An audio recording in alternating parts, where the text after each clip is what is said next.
여러분 안녕하세요. 2023년 3월의 투자 전략을 알아보는 시간입니다. 오늘도 KB금융그룹의 하우스뷰를 통해 글로벌 증시를 살펴보겠습니다. 늘 함께하는 최초로 차장님 나와 계십니다. 안녕하세요. 네, 안녕하세요. 국민은행 WM투자솔루션부의 최초로 차장입니다. 네, 차장님 봄 기운이 느껴지는 3월이 찾아왔습니다. 오늘도 날씨가 너무 따뜻하더라고요. 맞아요. 이렇게 완연한 봄 날씨를 느낄 수 있었는데요. 네. 어서 꽃들이 활짝 폈으면 좋겠다라는 생각을 했습니다. 네, 저도 벚꽃이 만개하기를 기다리고 있는데요. 이 영상을 시청하고 계시는 모든 분들도 화창한 봄 날씨를 만끽하시길 기원하겠습니다. 이 즐거운 봄을 보내기에 앞서서 글로벌 증시의 흐름을 좀 짚고 넘어가면 좋을 것 같은데요. 먼저 최근 시장의 흐름은 어떤지 설명 좀 부탁드릴게요. 네. 2월 글로벌 증시는 연초 자산 시장의 랠리 이후 주춤하는 모습을 보였습니다. 바로 연준의 긴축 우려가 강화되었기 때문인데요.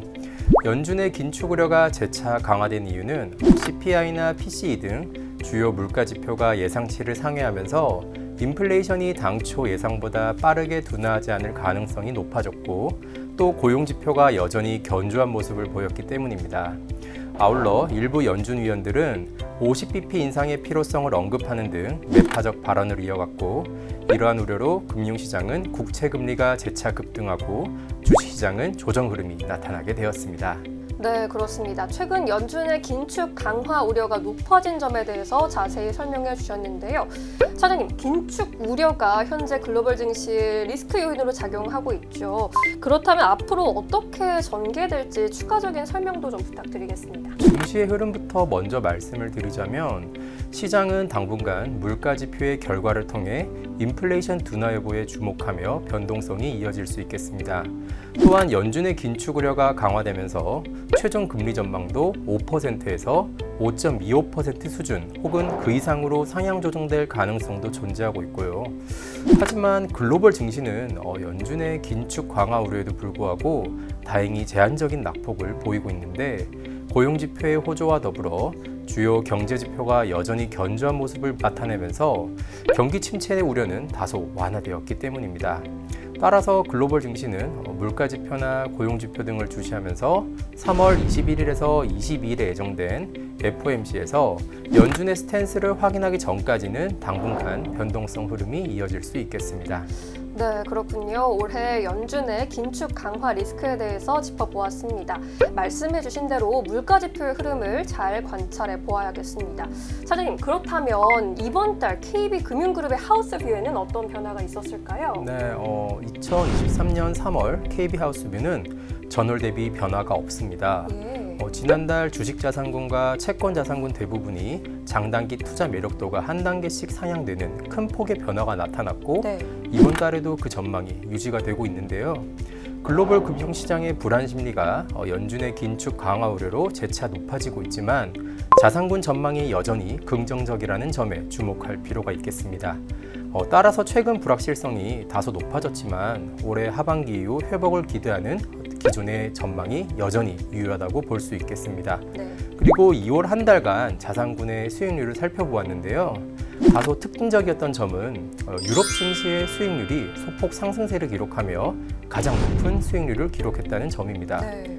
유럽 증시가 긍정적인 흐름을 보인 배경은 예상보다 춥지 않았던 겨울 날씨로 인해 에너지 리스크가 좀 크게 감소하였고 또 경기에 대한 불안이 완화되면서 상대적 강세를 보였기 때문입니다. 반면 금 가격은 2월 한 달간 주요 자산군 중에서 가장 큰 하락폭을 보였는데요. 연준의 긴축 강화 우려가 고조되면서 실질 금리가 다시 높아질 가능성에 차익 실현 매물이 출회되었기 때문입니다. 3월의 KB하우스뷰는 전월과 같다라는 점을 들어보았고요. 주요 자산군 중 유럽 증시가 호조를 보였던 점과 금 가격이 약세를 보인 이유에 대해서까지도 잘 들어보았습니다. 차장님, 1월 증시가 굉장히 좋은 흐름을 보였다가 2월에는 살짝 주춤하면서 이번 3월에는 어떤 흐름을 보일지 또 굉장히 궁금해지는 시점인데요. 3월 증시 전망에 대해서는 어떻게 보고 계실까요? 네, 앞서 설명드린 대로 최근 증시는 연준의 긴축 우려가 많이 높아진 상황입니다. 따라서 연준의 긴축 우려가 고조되었던 이유인 인플레이션 둔화가 어떻게 진행되는지 물가 지표의 결과에 계속 주목할 필요가 있겠습니다. 네. 만약 3월에도 물가 지표가 예상치를 상회하거나 또 고용지표가 호조세를 보인다면 금융시장의 변동성이 재차 높아질 수 있다는 점은 유의할 필요가 있습니다. 3월 21일에서 22일에 예정된 FOMC에서 통화정책에 대한 연준의 스탠스가 확인된다면 오히려 불확실성 완화에 따른 불안 심리가 다소 해소될 수 있을 것으로 판단되고 있고요. 또 연준의 긴축 강화 우려가 주가에 일부 반영되어 있다는 점과 2분기 중 상장 기업의 EPS의 턴어라운드 기대가 존재한다는 점은 글로벌 증시의 하방을 지지하는 요인으로 작용할 전망입니다. 네, 3월의 증시 전망에 대해서 잘 들어보았습니다. 그렇다면 시장 전망을 바탕으로 투자 전략은 어떻게 세워야 할까요? 시청자 여러분들이 가장 많이들 궁금해하실 것 같은데요. 전략 좀 자세히 세워주시죠. 네, 지난번에 말씀드렸던 채권과 주식을 중심으로 하는 투자 전략이 여전히 유효한 상황입니다. 네. 채권은 최근 국채 금리가 급등하긴 했지만 인컴 측면에서 여전히 고금리의 매력이 존재하고 있고요. 연준의 최종금리가 시장의 예상치를 크게 상회하는 수준으로 급등하지 않는 이상 현재 금리 수준에서도 여전히 매수 대응을 이어가도 괜찮다는 판단입니다. 또한 주식자산군은 비달러 자산, 즉 신흥국 주식의 투자 여건 개선이 기대된다고 말씀을 드렸었는데요.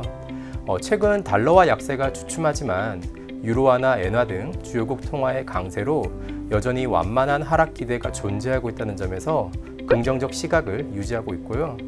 중국의 경제 재개에 따른 경기 회복 기대도 여전히 유효하다는 점에서 적절한 투자 비중을 분할 매수해 보셔도 좋을 것 같습니다. 네, 알겠습니다. 채권과 주식을 중심으로 하는 투자 전략을 잘 살펴보았습니다. 차장님, 마지막으로 우리가 3월에 특별히 주목해야 할 이벤트는 어떤 것들이 있을지 좀 알려주시죠. 네, 3월에 주목해야 할 이벤트를 두 가지 말씀드리겠습니다. 네. 먼저 중국 양회입니다. 촬영일인 오늘이 3월 7일 화요일인데요. 지난 주말인 4일부터 중국에서 양회가 개최되고 있습니다. 양회는 중국에서 매년 3월 열리는 정치 행사인 전국인민대표대회, 즉 전인대와 전국인민정치협상회의, 정협을 통칭하는 단어입니다. 이번 양회가 시장의 주목을 받았던 이유는 중국 경제가 리오프닝하면서 경기 회복에 대한 시장의 기대가 높아지고 있기 때문인데요. 당초 글로벌 주요 투자은행은 중국이 올해 5% 이상의 성장률 목표를 제시할 것으로 기대해 왔으나 지난 주말 중국 정부는 5% 전후의 완만한 경제 성장 목표를 설정하면서 시장의 기대에 다소 못 미치는 모습이 나타났습니다. 따라서 시장의 기대에 부합하지 못하는 경기 부양 기조를 보인 중국의 경제가 이미 시행한 주요 업종에 대한 규제 완화만으로도 충분한 회복이 나타날지 주목할 필요가 있겠습니다. 네. 두 번째로는 매번 중요한 이벤트로 소개드리는 FOMC입니다. 이번 FOMC는 점도표가 공개되는 회의인데요. 점도표에 주목해야 할 이유는 앞서 말씀드렸던 대로 연준의 최종금리 전망이 상향 조정될 가능성이 매우 높아졌기 때문입니다. 금리 선물 시장에 반영되어 있는 5.25에서 5.5% 수준으로 최종금리 전망치가 나타난다면 연준의 긴축 강화 우려가 다소 완화될 수 있겠지만 만약 그 수준을 상회할 경우에는 변동성이 높아질 수 있다는 점에서 반드시 살펴볼 필요가 있겠습니다. 네, 3월에 주목해야 할 증시 일정인 중국 양회와 3월 FOMC까지 확인해 보았습니다. 이번 3월에는 글로벌 증시가 양호한 흐름이 나타나길 기대해 보겠습니다. 오늘 저희가 준비한 영상은 여기까지고요. 오늘 말씀드린 내용들 투자에 많은 도움이 되시길 바라겠습니다. 끝까지 시청해 주신 여러분 고맙습니다.